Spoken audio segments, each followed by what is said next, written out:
Bienvenue les amis. Et oui, comme promis, je suis à la mer. Ici, hop, tout à fait ma canne à pêche qui me sert de prétexte pour passer quelques heures au bord de la mer. Regardez un petit peu, le temps est magnifique, c'est bien la première fois de l'année. C'est génial. Je suis quasiment seul sur la plage et je kiffe. Voilà, je suis allé au jardin. J'ai peut-être fait mon lancement avant ou après cette séquence, je ne sais pas. Très déçu parce que la récolte fruitière a été détruite.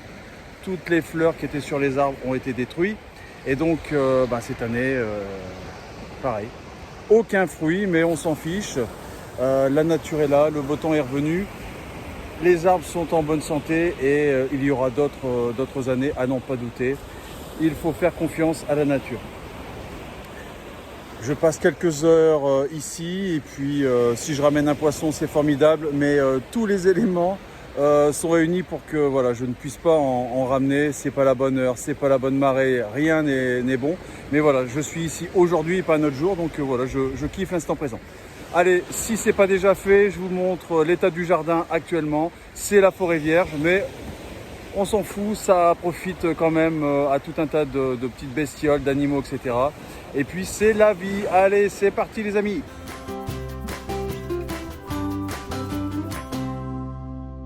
Salut les amis, salut mes petites mains vertes, heureux de vous retrouver au jardin maritime. Alors, écoutez, je viens de recevoir un coup de fil d'un ami à Lille et il pleut. Et ici, on est entre les deux caps, face à la mer, face à l'Angleterre, et on a un temps exceptionnel. Enfin exceptionnel, juste normal pour l'époque. Alors vous voyez ici, c'est très très vert. Donc je viens d'arriver, j'ai fait un petit tour, pas mal de déceptions, évidemment, vous devez vous douter pourquoi. 2 mois que j'étais pas venu, j'étais venu ici pour une journée pêche et puis couper un peu l'herbe. Et puis 2 mois plus tard, des centaines de milliards de tonnes de litres d'eau sont tombés depuis. Et ici, c'est de la folie. Voilà, donc je vous montre un peu l'état de ce jardin. C'est pas la joie, je n'aurai pas de légumes, non, j'aurai pas de fruits cette année. Année terrible, terrible. Rien n'a supporté ce temps catastrophique. Alors, écoutez, on va essayer de se rassurer en se disant que tous les arbres sont en bonne santé. Et on va trouver bien des raisons de se réjouir quand même. Voilà, donc désolé pour ce lancement un petit peu poussif, un petit peu lent, mais on y va tout de suite. C'est parti.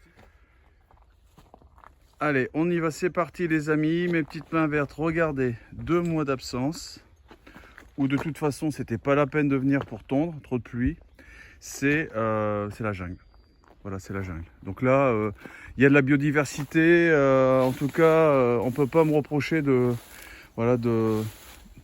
d'intervenir dans la vie naturelle des animaux. Mais vous voyez, même ici, un kiwai est capable de se faire envahir, alors que c'est sa fonction, c'est d'envahir. Mon pommier, qui chaque année me donne énormément de pommes, Bon, là, c'est ultra timide. Vous voyez, c'est vraiment clairsemé. Je vais voir si une petite taille en verre pourrait lui faire du bien tout à l'heure, mais franchement, là, c'est la catastrophe. Catastrophe, bon, vous voyez, ça c'est une de mes plus belles. J'espère que par rapport à ça, le goût des pommes sera excellent. Je vous dis ça fin août, début septembre. Alors, ici, regardez comment s'est développé ce prunier qu'on a planté début d'année. Il est magnifique, protégé des vents, protégé de tous ces phénomènes et il s'est développé magnifiquement. Voilà, donc on élagera autour de lui en fin septembre, je pense. Là, pour l'instant, il a l'air d'aimer le petit nid douillet qu'on lui a fait et c'est parfait. On continue. Donc là, cette année, aucune prune quasiment. Je ne sais pas si elles ont été mangées par des ravageurs ou si elles sont tombées parce que j'avais tellement de fleurs. Regardez ce pommier, reine des rainettes.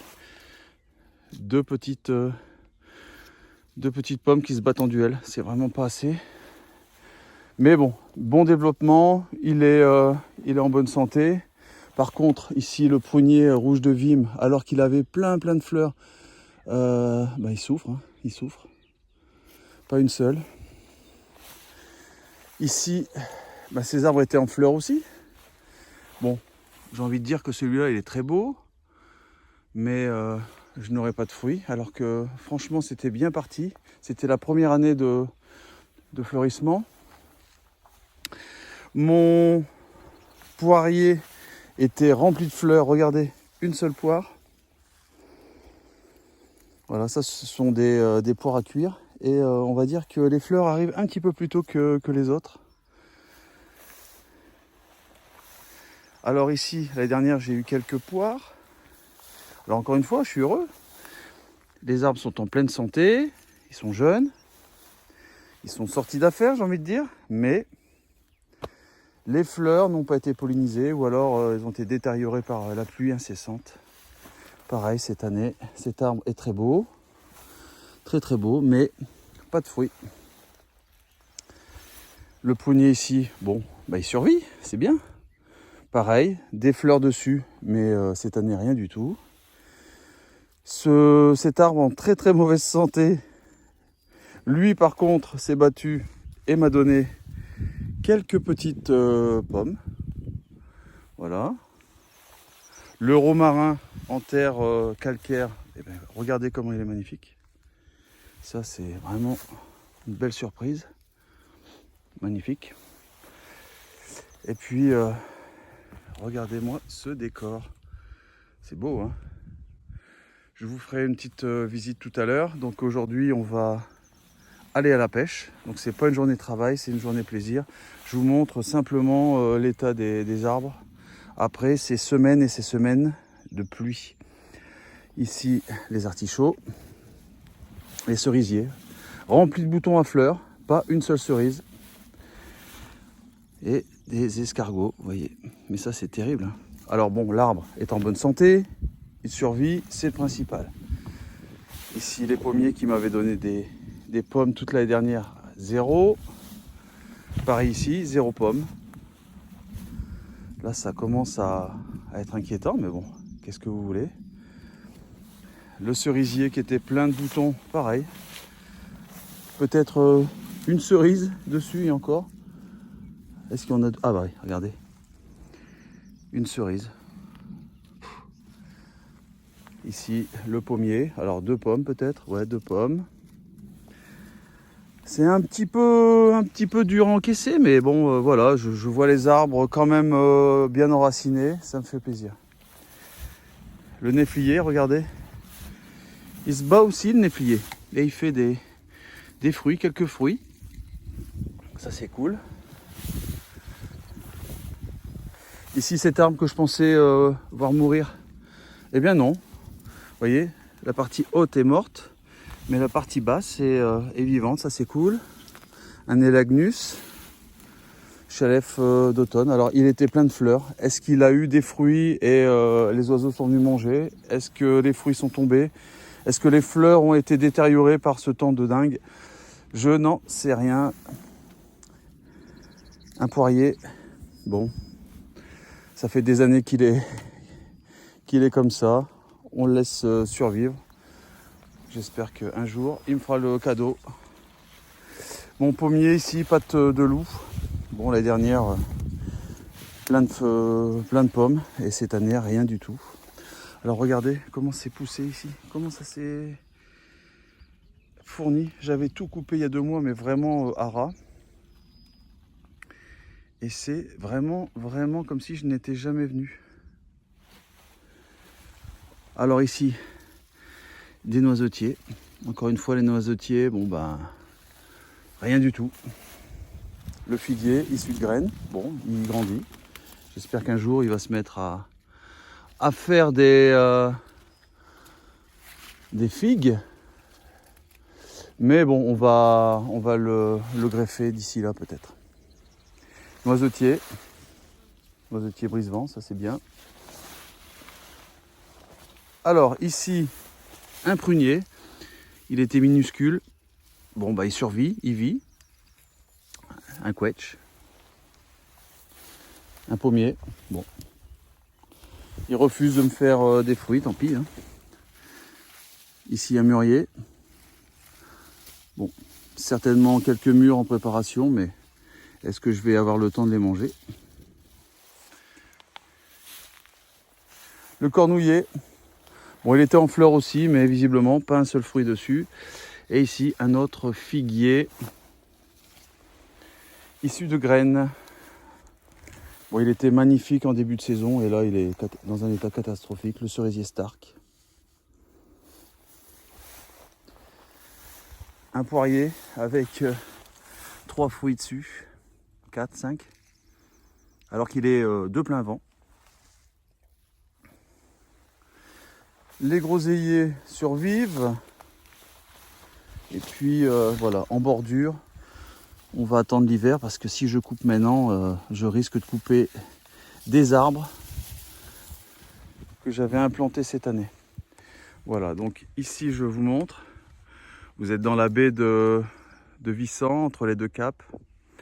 Un endroit magnifique où ici à l'horizon vous voyez l'Angleterre. C'est un endroit idéalement situé et idéalement équipé pour tous les sports nautiques de glisse, mais aussi la pêche. Ici un petit camping et là vous avez des kilomètres et des kilomètres de rando, de sport, de trail. C'est ultra nature, ultra sportif ici. Vraiment je vous encourage à vous intéresser à cette région entre les deux caps. C'est superbe. Voilà, donc vous voyez, même si la nature est difficile et dure, elle nous offre aussi des belles choses. Allez, on continue. Vous voyez ici les troènes. Bon, ces troènes ont survécu, mais regardez un petit peu l'état des feuilles. Ça, c'est quand même, ça montre quand même quelque chose. Regardez un petit peu l'état de ces feuilles. Il se passe quelque chose ici. Voilà. Ici le pommier. Ah, quelques prunes. Voilà, on aura quelques prunes cette année. Vous voyez ici quelques prunes. Il suffit de bien regarder, mais c'est quand même pas la folie. Voilà, donc comme vous pouvez le voir, ici c'est la forêt vierge. Il y a une bonne heure de tonte, mais ce ne sera pas une tonte comme un green de golf. C'est vraiment juste pouvoir circuler tranquillement. Ne pas être embêté par les ronces et les pruneliers. Et puis voilà, on va juste faire ça la semaine prochaine. Ah, quand même quelques raisons de se réjouir. Ah, un insecte. Voilà les amis, alors qu'est-ce que je vais faire après? Eh bien, juste avant de venir ici, je suis allé dans une grainerie, la grainerie Sabot à Bourbourg. Un endroit un peu suranné, hors du temps, qui vraiment pourrait intéresser des gens qui veulent des produits un peu spécifiques, un peu différents. Et puis maintenant, eh bien, on se donne rendez-vous là-bas, à la mer. On va aller pêcher pendant quelques petites heures. Et puis ensuite, chercher une excellente viande à la ferme Saint-Pau. Qualité extra. Alors, la qualité des tournes d'eau ne présage peut-être pas de toutes les autres viandes, mais je vous dis que les tournes d'eau, c'est les meilleurs qui m'aient été donnés de manger. Voilà. Donc, après quelques heures de pêche, on ira chercher un peu de viande pour rentabiliser le voyage. Allez, mes petites mains vertes, je vous laisse. On enchaîne. Ah bah regardez, une petite surprise. Pour vous dire qu'il a plu. Des boutures que je pensais mortes. Regardez. Il y a eu tellement de pluie, sans arrosage, elles ont en fait survécu. Bah écoutez, elles ont peut-être gagné le droit d'être mises en terre. On va voir ce qu'on peut faire. Franchement, quand je vois ça, on n'a pas le choix, quoi. Il faut leur donner leur chance. Hein. C'est vous dire à quel point il a plu. Voilà. Allez, on continue. On va à la mer. On va s'équiper, prendre son petit matériel. Et puis passer une super journée. Avec ou sans poisson, ça on s'en fout. A tout de suite. Voilà les amis, on y est. Une petite session. C'est déjà mer et haute, c'est pas l'idéal, mais voilà, je suis là quand je peux. 2 heures de plaisir, 3 heures peut-être. On va courir après la mer. Pas de vent, ça c'est génial. Je vais pouvoir écouter le son de la mer et puis éventuellement un peu de musique zen. On va kiffer tout simplement. On prépare la ligne et puis on jette ça à l'eau. Et c'est juste un prétexte pour être heureux et voilà, passer du bon temps. À bientôt.